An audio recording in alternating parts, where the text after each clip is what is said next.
બાળકોને રીંઝણ એટલે નહીં ખબર હોય. તમે અત્યારે અધિક માસ ચાલે છે ને, બધા કૃષ્ણ ભગવાનના મંદિરમાં હિંડોળા થતા હોય.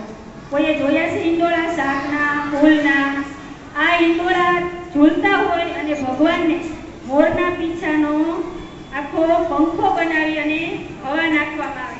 મોરના પીછાની એને આપણે જૂના વખતમાં કેવા ઇલેક્ટ્રિક પંખા હતા ને, એટલે અત્યારે તો એસી પણ મંદિરમાં હોય છે, પણ જૂના વખતમાં અત્યારે પણ હજુ પરંપરા ચાલુ છે કે રીંછણાથી ભગવાનને હવા નાખવામાં આવે.